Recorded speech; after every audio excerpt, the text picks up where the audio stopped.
The David Pakman Show at davidpakman.com. Welcome back to the show. The best way to support The David Pakman Show, become a David Pakman Show member. Go to davidpakman.com/membership. Tons of benefits, pennies a day, and keeps us supported by independent sources of funding as opposed to big corporations. Yeah. Good stuff. Yep. Okay. Korean immigrant Kisuk Cha is suing Hooters for a racist insult on his receipt. This is a really weird story.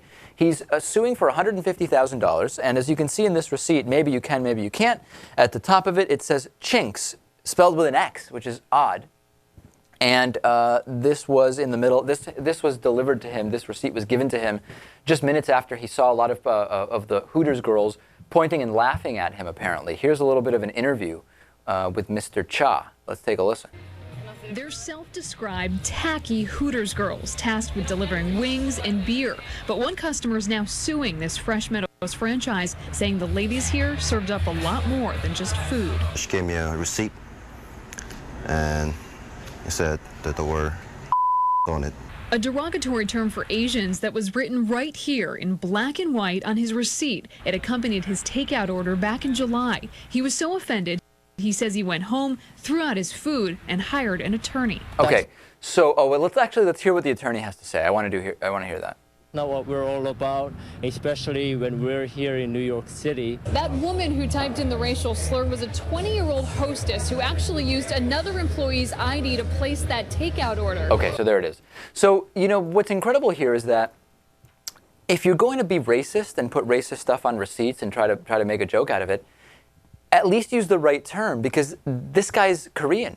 He's not even Chinese, which is, of course, what the term chink actually refers to. It's incorrectly used for people from a number of different Asian countries, even though it's not. She's such a stupid racist that she even used the wrong term in trying to make her dumb joke. And now she's out of there. Why go to Hooters in the first place? I mean, if you want like bad food and worse service, like that's why you go to Hooters, right? So you're saying why would you go there unless you? But you know, bad service is different than racist service, isn't it? That's true.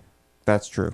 Hooters' attorney said she made a mistake. She was insensitive. For that, the company does not bear responsibility. So I'm getting emails from people saying, listen, I hardly think that $150,000 for what, pain and suffering, really makes sense here. And then other people saying, no, you know what? This is a big company. And if they can't ensure that there's not such egregious racism going on printed receipts, $150,000 isn't even really that much for them. Which side do you come down on that?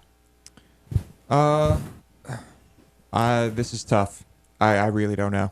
I'm torn here because yes, that's true. $150,000 is not much for such a large company, but then we have to think about, is it much for what the guy went through? Right. How do you determine that? Right. I mean, Natan, what do you think? Well, I think it clearly the pain he suffered isn't worth $150,000.